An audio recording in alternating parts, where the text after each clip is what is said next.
I never thought my life would come to this. 5 years of marriage, 5 years of loyalty, devotion, and love reduced to a hollow, rotting shell because of her betrayal. Yet here I was, staring at the woman I had promised forever to, as she knelt on the floor, her face buried in her trembling hands, sobbing uncontrollably. And all it took was a single letter to bring the mighty facade crashing down. It began months earlier when I started noticing the changes. At first, it was subtle. A new perfume she hadn't mentioned, late nights with vague explanations, a sudden and inexplicable interest in her phone that never left her side. I'm not a paranoid man by nature, but you don't spend years building trust with someone only to have that trust shattered without noticing the cracks. I asked her about it. Of course. Are you okay? I said one evening when she came home later than usual. She avoided my eyes, her smile forced. Just busy with work, she replied, her voice tight. I wanted to believe her. I really did. So I told myself that maybe I was overthinking things, that my imagination was running wild. But the signs kept piling up, secretive phone calls, the sudden appearance of lingerie I'd never seen her wear, at least not for me, and an emotional distance that felt like an uncrossable chasm. Then came the final straw. I found a charge on our joint credit card for a hotel room downtown. When I asked her about it, she didn't even flinch. "Oh, that?" she said, barely looking up from her phone. A friend needed a place to stay, so I booked it for her. Which friend? I pressed. She hesitated, and that hesitation told me everything I needed to know. It would have been easy to lose my temper right then, to demand the truth and let my anger consume me. But I didn't. Something held me back, a quiet voice inside that whispered, "Wait, be patient." And so I waited. I bided my time, even as my heart broke with every lie she told, every stolen glance at her phone, every night she turned away from me in bed. But I wasn't idle. I started paying attention to the details she thought I missed, the time she left the house, the excuses she gave, the number she was texting when she thought I wasn't looking. I'm no detective, but I'm not an idiot either. It didn't take long to piece together the truth. His name was Marcus. He worked with her, tall, charming, and confident in a way that made me sick to my stomach. I'd met him once at a work event. He shook my hand and smiled, all the while knowing he was sleeping with my wife. Once I had my suspicions confirmed, I could have confronted her. I could have demanded an explanation, screamed, cried, or begged. But I didn't want her tears or her apologies. I wanted justice. I wanted her to feel the pain she had inflicted on me, to understand the depth of her betrayal. So I began a plan. Started small. I casually asked her about her day, feigning interest as she fed me more lies. I'd smile and nod, pretending not to notice the guilt that flickered in her eyes. All the while, I was collecting evidence, texts, emails, photos. I even hired a private investigator to follow her when she said she was working late. The pictures he brought back made my blood boil. Her and Marcus at a restaurant, her hand on his arm, her lips on his in the parking lot.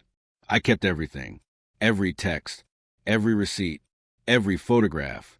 It wasn't enough for me to know the truth. I needed her to know that I knew. But I also needed her to understand the depth of her betrayal, to see it laid bare in a way she couldn't deny. The opportunity came sooner than I expected. Our 5th anniversary was approaching, and she suggested we have a small celebration at home. I agreed, playing the part of the doting husband even as I finalized my plan. The night arrived. I cooked her favorite meal, lit candles, and poured wine.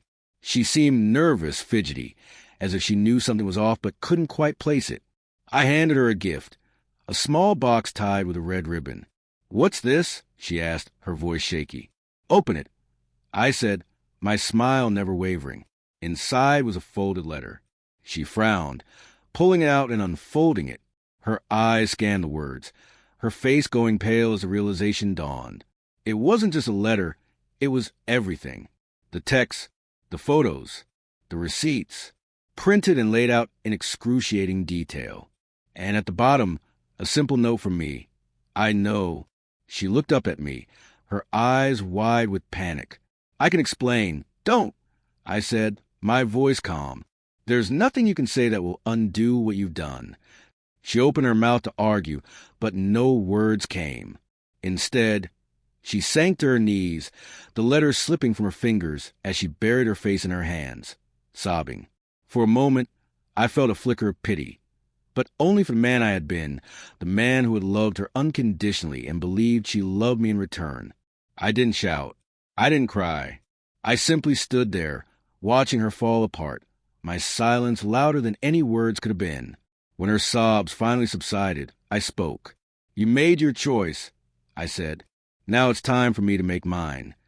I had already filed for divorce, the papers sitting on the kitchen counter, ready for her signature. But that wasn't enough. I wanted her to feel the consequences of her actions, to understand that her betrayal wasn't just a mistake. It was a choice, one that had irrevocably changed both our lives. I had also taken steps to protect myself financially. Our joint accounts were frozen, my name removed from any debts she had accrued. The house, bought with my money before we were married, was legally mine. She would have to find somewhere else to live. And Marcus? He wasn't spared either. I sent copies of the evidence to his wife. Yes, he was married too. Her response was swift and brutal, filing for divorce and taking their kids to stay with their parents. His job at their company? Gone, thanks to an anonymous tip to HR about his inappropriate relationship with a subordinate. It wasn't about revenge, at least that's what I told myself. It was about justice, about setting things right in a world that had gone horribly wrong. And when it was all over, when the dust had settled and the tears had dried, I felt something I hadn't felt in months. Peace. She tried to reach out. Of course. Apologies. Pleas for forgiveness. Empty promises to change. But I knew better. Some things can't be undone. Some wounds can't be healed. And as I watched her walk out of the house for the last time, suitcase in hand, I felt no sadness, no regret, only relief. Life goes on, they say, and it does. It's not easy, rebuilding from the ashes of what was supposed to be forever, but it's possible. And as I stood there, alone but free, I knew that I'd made the right choice. She had made her bed. Now she would lie in it.